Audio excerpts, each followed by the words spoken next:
मन मंदिरा गजर भक्तीचा। काही धरोणी दिला जीव भ्रमले कामे कैसे कळू येती वर्मे। तुका म्हणी लांसी तुका म्हणी लांसी माया ना चविते कैशी जीव भ्रमले कामे कैसे कळू येती वर्मे। बंसी विभूषित करात नवणी हृदा भात पितांबरा धरुण बिंब फलाधरोष्टात पूर्णेंदु सुंदर मुखात अरविंद नेत्रात कृष्णात परम किमपि तत्वमहं न जानी। ज्ञानेश्वर भगवान विष्णु निवृत्तिरहरहा सोपानो प्रत्यक्ष ब्रह्मा मुक्ताई ब्रह्मचित्कला। नमो सद्गुरु तुकया ज्ञान दीपा नमो सद्गुरु सच्चिदानंद रूपा नमो सद्गुरु भक्त कल्याण मूर्ती नमो सद्गुरु भास्करा पूर्ण कीर्ती। अधिष्ठान जेथे प्रतिष्ठान देखा तेथे जन्मला गुणातीत एका जयाचे निनामे चुके जन्म व्यथा। नमस्कार साष्टांग सद्गुरु एकनाथा चित्ती तुझे पाय डोळा रूपाचे ध्यान डोळा रूपाचे ध्यान अखंड मुखी नाम तुमचे वर्णावे गुण अखंड मुखी नाम तुमचे वर्णावे गुण। आवाज तुझे पाय डोळा रूपाचे ध्यान डोळा रूपाचे अखंड मुखी नाम तुमचे वर्णावे गुण अखंड मुखी नाम वर्णावे गुण। हो चित्ती तुझे पाय डोळा रूपाचे ध्यान रूपाचे ध्यान अखंड मुखी नाम तुमचे वर्णावे गुण अखंड मुखी नाम तुमचे वर्णावे गुण। तुझे पाय डोळा रूपाचे ध्यान डोळा रूपाचे ध्यान अखंड मुखी नाम तुमचे वर्णावे मुखी नाम तुमचे हो हे जे काता मागतो मी दातारा उचित ते करा भाव जाणून खरा। हिमालयं समाभासं याव हिंदू सरोवरं तदेव निर्मित देशं हिंदुस्तानं प्रपद्यते। कि तेरा वैभव अमर रहे माँ कि तेरा वैभव अमर रहे माँ हम दिन चार रहे ना रहे तेरा चल पावन हो माँ तन में सांस बहे ना बहे। विठ्ठल विठ्ठल विठ्ठल विठ्ठल विठ्ठल विठ्ठल विठ्ठल विठ्ठल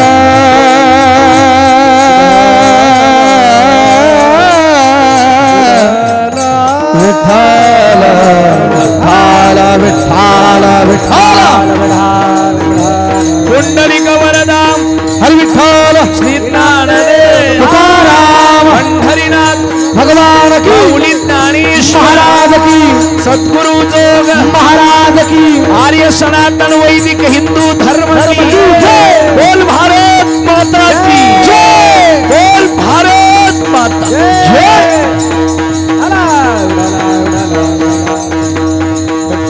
धर्म तो न कळे काय झाकेले डोळे जेव्हा भ्रमले या कामे कैसे कळू येते प्राप्त प्रसंगी उपरोक्त विषयाला अनुसरून जमलेल्या सज्जन श्रोते मायबापांच्या संकीर्तन सेवेकरता निवडलेला अभंग स्वराचा आवाज कमी करा। जगद्गुरु जगद्वंदनी वैराग्याचे मूर्तिमंत पुतळे वारकरी संप्रदायाचे महामेरू 17व्या शतकातील तत्वनिष्ठ साधू महान तत्वज्ञ विभूती हिंदवी स्वराज्याचे संस्थापक छत्रपती शिवबांचे आध्यात्मिक गुरु अर्थात श्रीमंत संत तुकोबराय यांचा आहे। विठ्ठल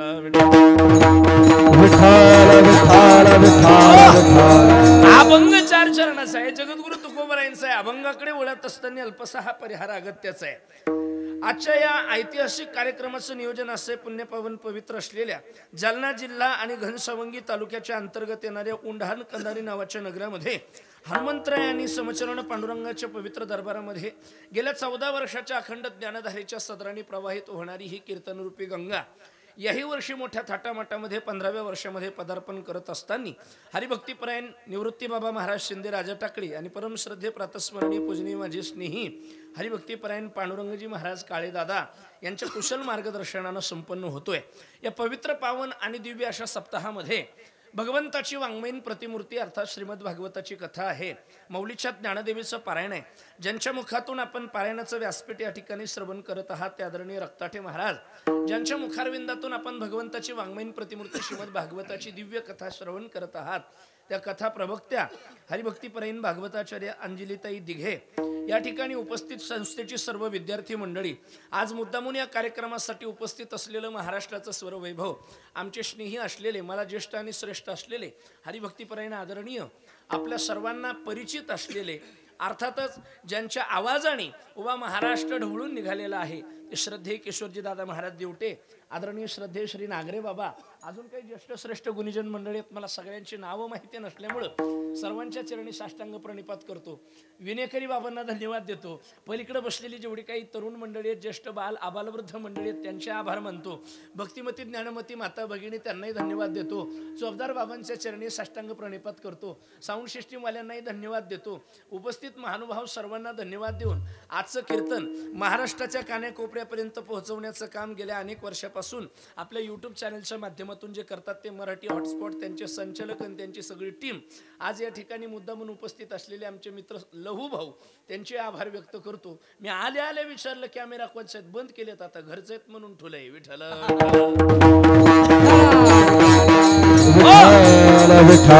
त्यांचे आभार, त्यांचे आभार, अलीकडच्यांचे आभार, पलीकडच्यांचे आभार. पलीकडच्या गावातून आमचे आलेले स्नेही मित्र आदरणीय ज्ञानेश्वरजी दादा घुले आणि घुले पाडळीतून आलेली सर्व श्रोतागण मंडळी, त्यांचे आभार व्यक्त करतो. आता सगळ्यांचे आभार मानून झाले तरी चुकून कोणी जर राहिलं असेल तर नळाला पाणी सोडणाऱ्या सगळ्यांना धन्यवाद देतो. नावं जर विसरलीच असतील, आता एवढे नावं घ्याल, मी काय नवरी नाही, त्यामुळे नावं कोणाकोणाचे घ्यावं हा एक प्रश्नच आहे. विठ्ठल आता अभंग निवडले. जगद्गुरु तुकोबारायचा अभंगाला सुरुवात, अभंगाचा केंद्रबिंदू आहे धर्म.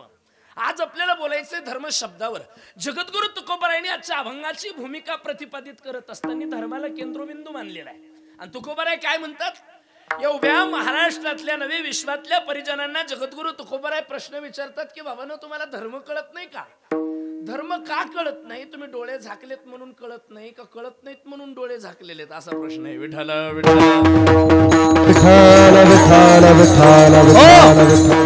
अभंगाच्या पहिल्या चरणामध्ये धर्म कळत नाही असा विचारलेला प्रश्न आहे. आणि अभंगाच्या उर्वरित 3 चरणामध्ये धर्म न कळण्याचे कारण स्पष्टीकरणाने दिलेले आहेत. विठ्ठल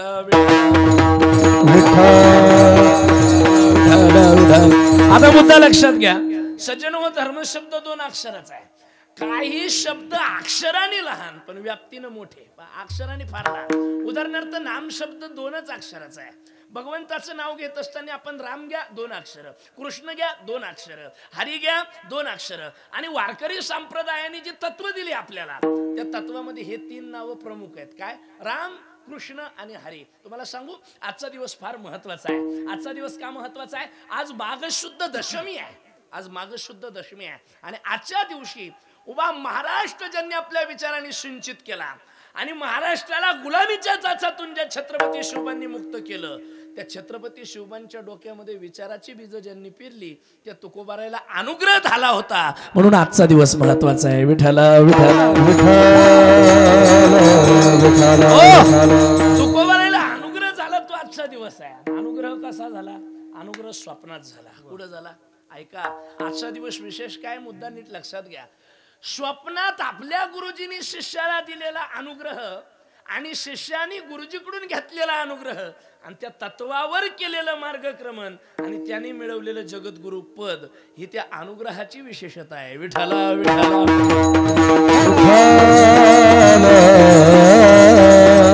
वारकरी संप्रदायाची तत्व थोडी जागा वेगळी आहे. बाकीच्या संप्रदायावर मला टीका करायची नाही, पण संप्रदायाने जगाला जे दिलं ते सांप्रतः मुक्त दिलं, मोकळं दिलं आणि प्रगट करून दिलं. ज्ञानोबाराय म्हणतात ना, किंवा ज्ञानोबारायच्या बाबतीत आपण प्रगट गुह्य बोले विश्व ब्रह्माचे केले. रामजनार्दन महाराज म्हणतात, म्हणून लक्षात घ्या, गणित असं आहे, वारकरी संप्रदायाने प्रगट करून दिलं, गुह्य ठेवलं नाही. जे गुह्य होतं, कारण संप्रदायातल्या मूळ प्रचारकांचा अवतारच गुह्य उलगडून सांगण्याकरता झाला होता. कारण भगवान कृष्ण महाभारताच्या रणांगणाच्या युद्धभूमीवर उभं राहून अर्जुनाला म्हणतात, अर्जुना पहा, जे न सांगे माता देवकीसी, जे न सांगे पितया वसुदेवासी, जे न सांगे बंधू बळीभद्रासी, ते निज गुह्य अर्जुनेशी बोलत.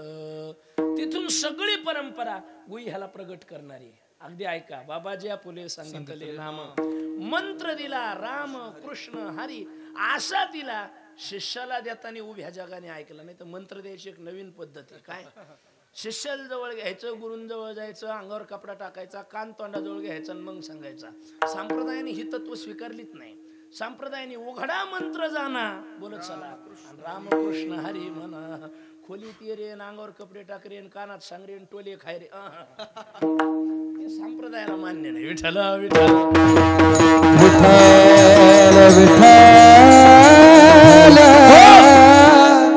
माझा मुद्दा आहे का, असा पवित्र सुदिन आहे आज आणि त्या दिवसावर ही कीर्तनाची सेवा आहे. आपल्याला मुद्द्याकडे वळायचं.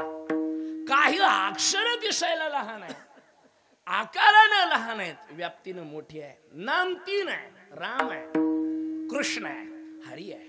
रामच का घेतलं, कृष्णच का घेतलं, हरी का घेतलं? महाराज या तीनच नावाचा आश्रय माणसाला माणसाच्या जीवनात यशस्वी करू शकतो. असं क्षेत्र नाही, असं ठिकाण नाही, अशी जागा नाही, या तीन नावाच्या आश्रयाने त्या जागेवरून माणूस तरुण जाऊ शकत नाही. ऐका, मानवी जीवन जगत असताना माणसाचा उत्कर्ष होण्यासाठी रामकृष्ण हरी पुरे आहेत का? रामाचा आचार, कृष्णाचा विचार आणि हरिनामाचा उच्चार माणसाला तारून नेतो. विठ्ठल विठ्ठल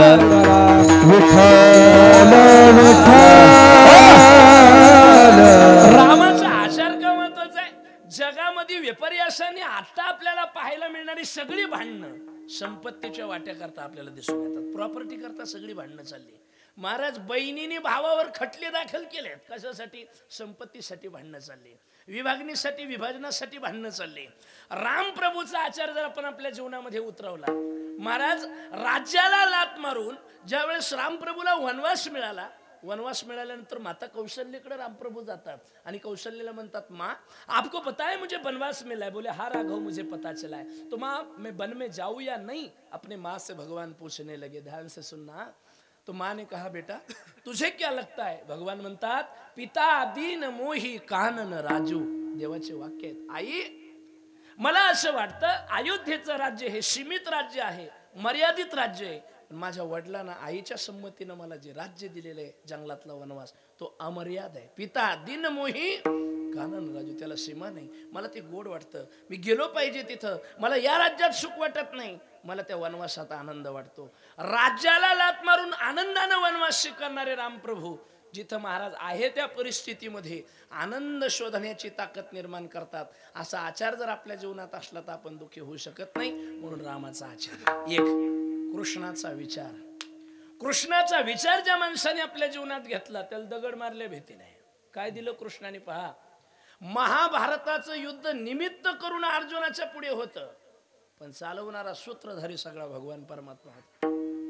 म्हणजे गाडी जरी महाराज अर्जुनाच्या ताब्यात होती तरी स्टिअरिंग देवाच्या हातात होती. विठ्ठल आणि म्हणून युद्ध शास्त्राने नाही झालं किशोर दादा, युद्ध विचाराने झालं महाभारताचं. काय विचार मांडलेत महाराज भगवान परमात्माने. एक छोटासा विचार सांगून देईल तुम्हाला. काय झालं, युद्ध करत असताना युद्धामध्ये सैनिकाचं विभाजन झालं, वाटण्या झाल्या. आणि त्या वाटण्या होत असताना अशी कथा आली, एकीकडे भगवान कृष्ण, दुसरीकडे बलराम दादा, दोघांना उभं करण्यात आलं. किंवा आपल्याला सैनिक वाटायचे, सेनापती वाटायचे, मातबर योद्धे वाटायचे. एके बाजूला कौरव होते आणि दुसऱ्या बाजूला पांडव होते. मग कौरव पांडवाच्या पुढे प्रस्ताव ठेवण्यात आला, सांगा कृष्ण कोण घेणार आणि बलराम दादा कोण घेणार? मग कौरवाला विचारलं, तुम्ही कोण घेणार? कौरवातले काही म्हणले कृष्ण. हे दुर्योधन म्हणला, त्याला घेऊन काय करता गवळ्याला? त्याला गाई वळल्यापेक्षा पलीकडे काय येतं, ते कामाचं नाही. बलराम दादा घ्या, नांगर फिरला तरी 5-50 मरत येत, बलरामाला घ्या. आणि या न्यायानं बलराम दादा कौरवाच्या पक्षात गेले. बारकाईने ऐकत चला जरा. बलराम दादा कौरवाच्या पक्षात गेले, पांडवाच्या पक्षात भगवान कृष्ण आले. पांडवाच्या मनासारखं झालं. पांडवाच्या पक्षात गेलेले भगवान कृष्ण आणि कौरवाच्या पक्षात गेलेले बलराम, पांडवाची सेना हादरली का? अरे म्हणले बलराम दादाला आपल्या कुलपाच्या सगळ्या चाव्या माहितीत, म्हणले कोणाचे पासवर्ड कसे येतात. आणि तुम्हाला एक गंमत सांगतो महाराज, व्यवहारामध्ये माणसाने सगळं करावं, व्यवहारामध्ये माणसाने सगळं करावं, पण आपल्या मोबाईलचा पासवर्ड दुसऱ्याच्या ताब्यात देऊ नये. ज्या दिवशी आपण आपल्या मोबाईलचा पासवर्ड दुसऱ्याच्या ताब्यात देऊन ठेवतो, ते वातावरण पाहून लोक उघडीत असते. विठ्ठल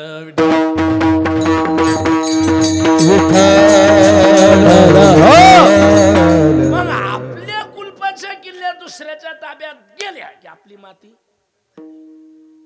याच्या सगळ्याच्या कुलपाच्या चाव्या, कोणत्या कुलपाला किती नंबर लागतंय बलराम दादाला माहिती. हादरले सैनिक युद्ध करायला तयार व्हायला. म्हणलं झालंय काय, स्वर बंद केला तरी चालेल. आता एवढे स्वर सम्राट असलं काय अडचणी, वाजवायला ताल मृदंग ते कमी कमी जास्त झालं सांगते दादा. विठ्ठल विठ्ठल थोडा आवाज कमी करा, मी जवळून बोलतो. ऐका, पांडवाचं सैन्य युद्ध करण्यासाठी तयार होणार. त्याने विचारलं आम्ही युद्ध करत नाही, मनोबल खचलं त्यांचं, आम्ही पुढे जाणारच नाही युद्धाला. अडचण काय? अरे बलराम दादा तिकडून. त्यावेळेस धर्मराजाने सांगितलं देवा बलराम दादा तिकडून असल्यामुळे आपलं सैन्य युद्ध करण्यासाठी तयार होत नाही, तुम्हाला काहीतरी करावं लागतं. देव म्हणले मी काय करू? धर्म म्हणले तुम्ही जे करू शकता ते जगात कोणीच करू शकत नाही, आमचा विश्वास आहे ना, काही करा. पण बलराम दादा तिकडे गेलेले आपल्याकडे घ्या म्हणले. वाटण्या झालेल्या आणि वाटणीतलं वापस घेता येत नसतं, वाटणीतलं वापस घेता येत. झालं ते झालं, जमणार नाही आता. त्याने सांगितलं बलराम दादा आपल्याकडे आले पाहिजे. पांडवांनी सांगितलं ए बऱ्या मधले गपचे बसा, ते मग कोणा कोणा आणले संघ सांभाळा बरं, ते नाही तर माझ्या गाडीत टाकून द्या, मी घेऊन जातो, जास्त झाले असतील तर. काय करावं मला, 2 तास कीर्तनामध्ये पोरं घरी ठेवता येत नाही का बरं. विठ्ठल विठ्ठल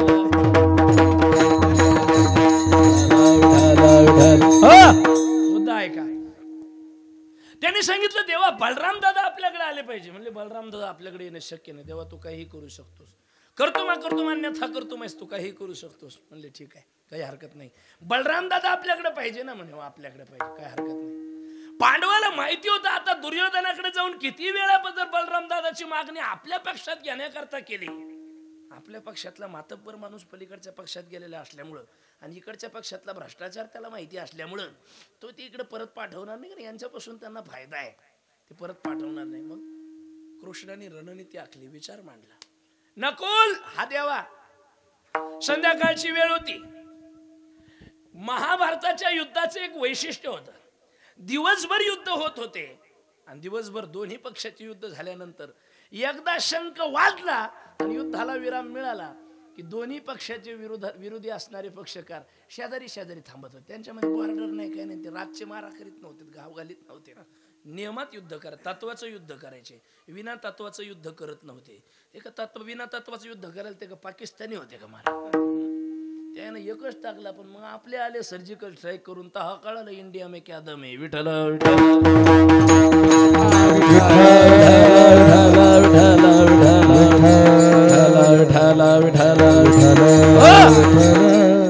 आणि शत्रूच्या राज्यात जाऊन सर्जिकल स्ट्राईक करणं ही आमची जुनी रणनीती, आताची नाही.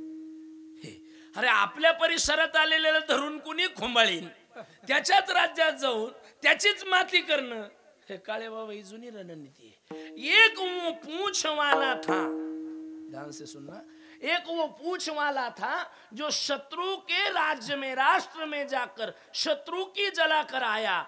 एक वो पूंछ वाला था और दूसरा वो मूछ वाला था, वो भी शत्रु के राष्ट्र में जाकर शत्रु की जला के आया. पूंछ वाला हनुमान और मूछ वाला कौन? ये सरलेख काय काय नाव? अभिनंदन. वा विठ्ठल विठ्ठल.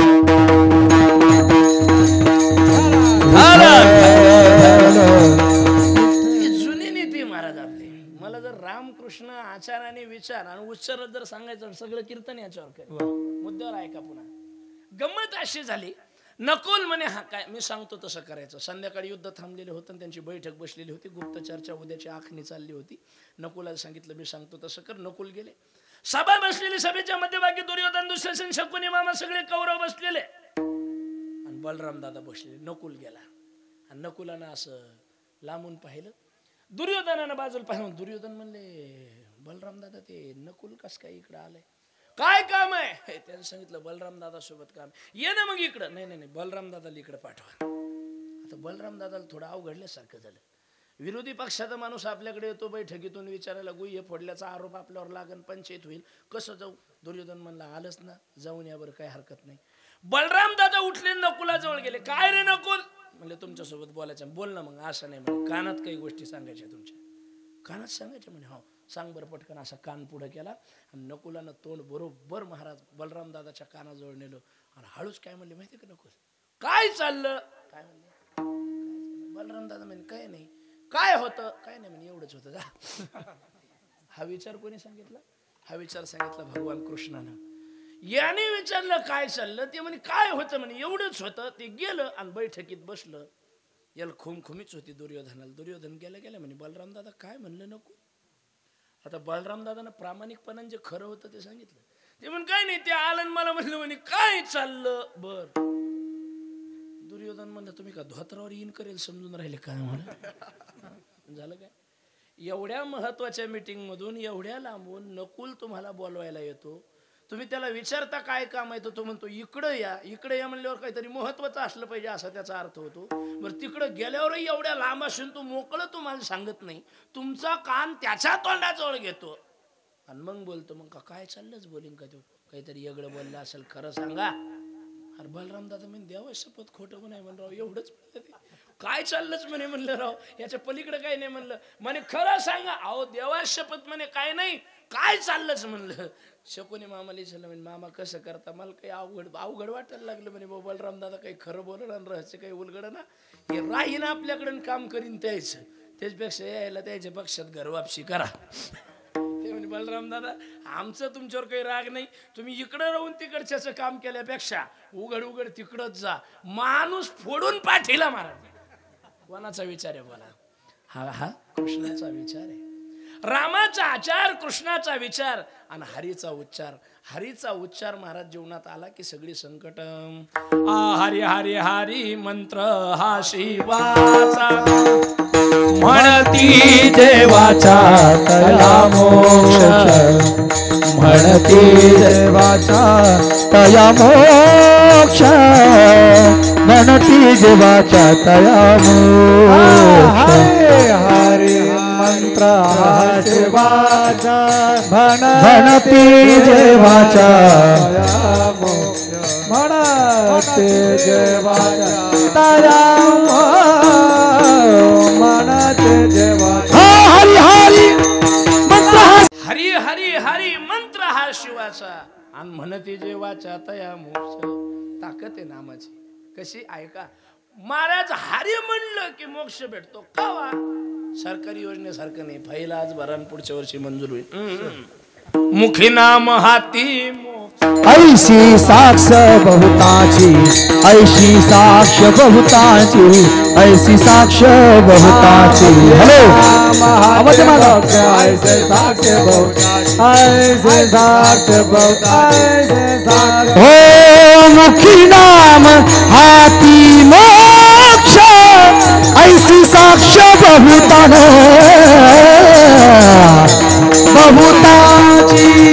नाम हाती मोक्ष ऐसी साक्ष बहुताची ऐसी साक्ष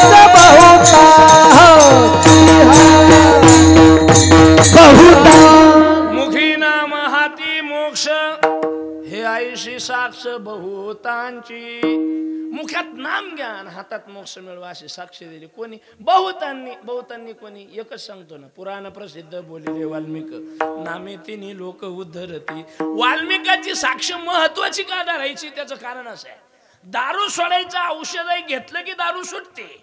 साक्षीला कोण आणावं लागेल कट्टर बेवडा. जो कोणाचा बेवडा कट्टर बेवडा आणावं लागेल. कट्टर करतो सकाळी उठला की कट्टर पितो तो कट्टर तोंड बेवडा कट्टर कोणाचंच ऐकत नाही. तो त्याला कोणतंही औषध दिलं त्याच्यावर. महाराज लोकांचं तर काहाच ऐकत नाही. आणि मी तर म्हणत असतो दारुड्याच्या नादी महाराज लोकांनी लागायचंच नाही. मला अवघड असतं. एक दारुड्यानं मला प्रश्न विचारला म्हणजे तुम्ही महाराज आहे म्हणलं महाराज आहे. माझ्या प्रश्नाचं उत्तर देता म्हणलं देतो पण तू उत्तर दिल्यावर काय देशील म्हणलं मला 10 रुपयानं सोडून देईन म्हणलं. वा मग प्रश्नाचं उत्तर देतो, नक्की देतो. दारू पिणं सोडत आहे. काय प्रश्न आहे तुझा विचार? ते मला म्हणलं सांगा म्हणे, महाराज इस दुनिया में कौन सबसे बड़ा. मला म्हणे इस दुनिया में कौन सबसे बड़ा. आता मला म्हणलं मोठं कोण आहे? आजूबाजूला पाहिलं मंदिर होतं 71 फुटाचं. मी त्याला लगेच चटकन सांगितलं, बोला इस दुनिया में मंदिर सबसे बड़ा. ती मला म्हणे मंदिर बड़ा तो फिर वो धरती पे क्यों खड़ा. बोला धरती बड़ी. वो बोले धरती बड़ी तो वो शेषनाग के फना पे क्यों पड़ी. मैं बोला फिर शेषनाग बड़ा. शेषनाग बड़ा तो वो महादेव के गले में क्यों पड़ा. मैं बोला फिर महादेव बड़े. बोले महादेव बड़े तो वह कैलाश पे क्यों खड़े. मैं बोला कैलाश बड़ा. बोले कैलाश बड़ा तो वो रावण पे रावण के शीश पे क्यों खड़ा. मैं बोला फिर रावण बड़ा. और रावण बड़ा. रावण बड़ा.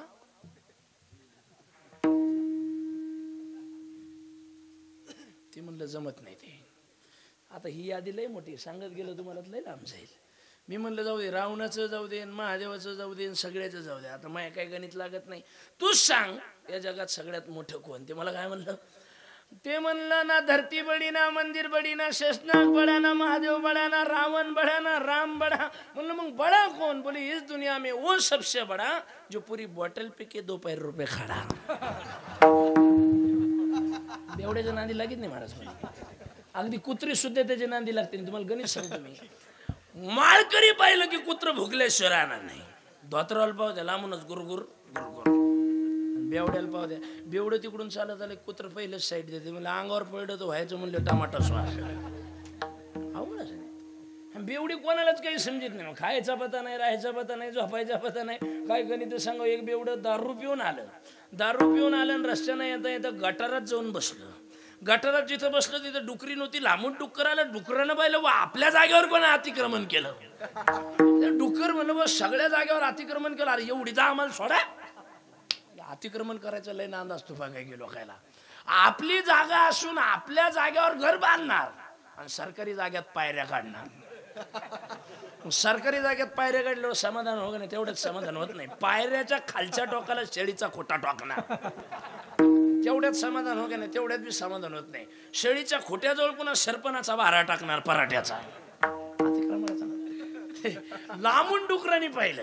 माझ्या जागेवर कोणी अतिक्रमण केलं जाऊ दे म्हणले. बसलं तरी घाणीतून चटकन उठून जाईल. त्याचं नाक एवढं पॅक झालेलं असलं की त्याला त्या घाणीनं काही होत नाही. ते बसलं बसलं बसलं त्याला डुकलीचा झोपाचा ताराला डुकली आली आणि बसल्या बसल्या त्यानं डुकरीनीच्या पाठीवर डोकं ठुलं झोपलं. झोपल्यावर डुकरीने वाटलं व हे तर डुक्कर मासे नाही, दुसरंच कोणतरी दिसतं, याला उठून दिलं पाहिजे. डुकरीने नाही हुशार होती. ती म्हणली आपला पाव नाही असा असा कसा काढून द्या बरं. म्हणून तिनं अशी शेपटी पाण्यात डुबिली, ओली केली, याच्या तोंडावर हात चपका हाणला. 2-3 चपके तोंडावर हाणल्यावर यानं डुकरीची शेपटी धरली. हे डुकरीने म्हणलं पाप्याच माय तू तर गुढा बांधित असते म्हणे, येणे कहापासून घालायला लागली. अरे मी म्हणलं डुकरीने पाय विठ्ठल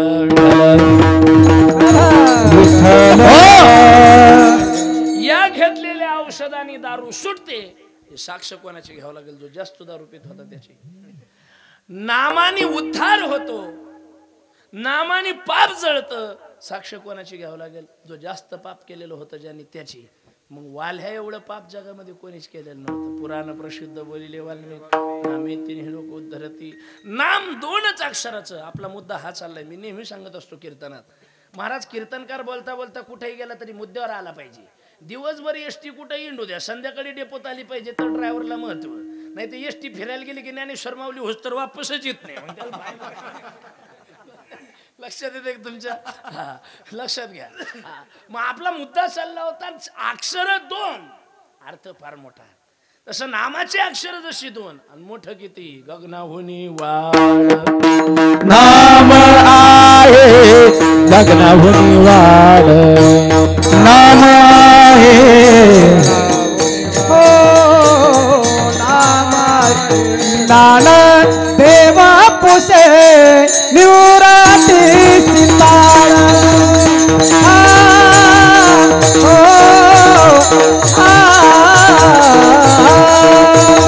नान देवा पुसे निवराती सितार. ज्ञान देवा पुसे निवृत्तीची चाळ. हो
है, हर बाला देवी की प्रतिमा, बच्चा बच्चा राम है, बच्चा बच्चा राम है, बच्चा बच्चा राम है, बच्चा बच्चा राम है, बच्चा बच्चा राम है।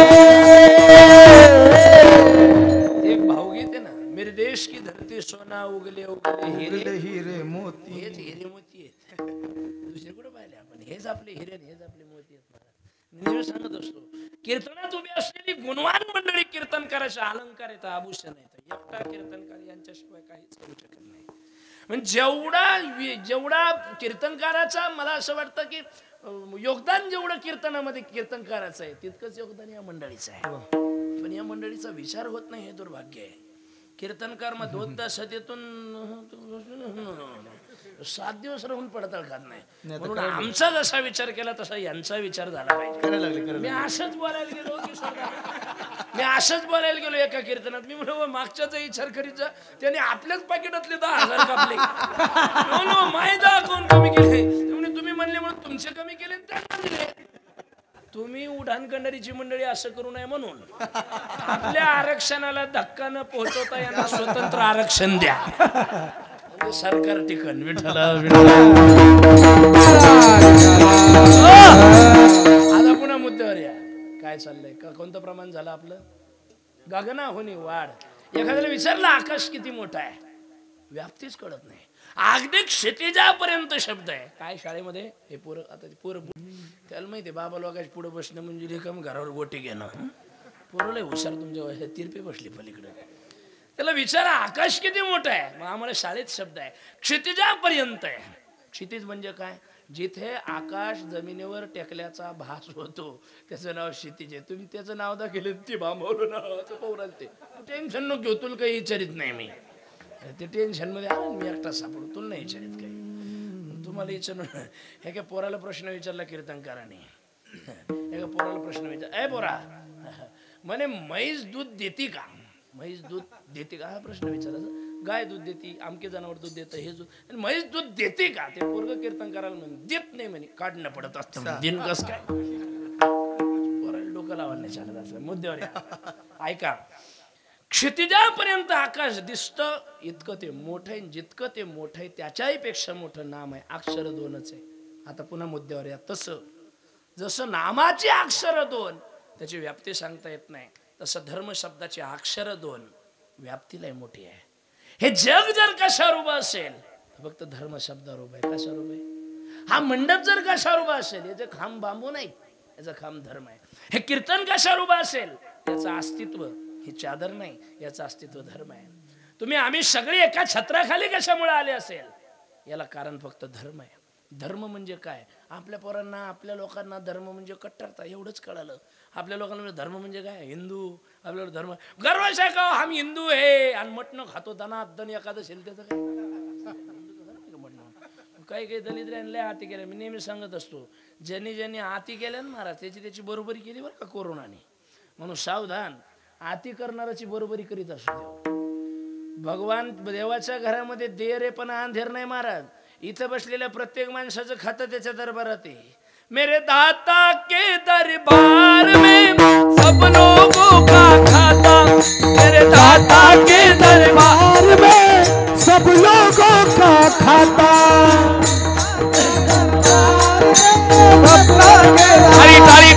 मेरे दाता के दरबार में सब लोगों का खाता। जो भी जैसा कर्म करेगा वो ऐसा फल पाता है।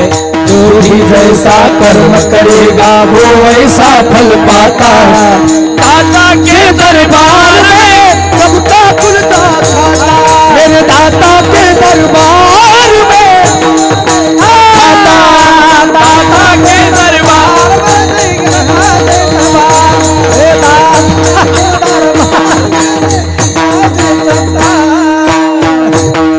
तो जगाचा मालक आहे. इनाल बाबा पलीकडे वाजवू शकते, हल्ली सुनी राहील. मन मंदिरा गजर भक्तीचा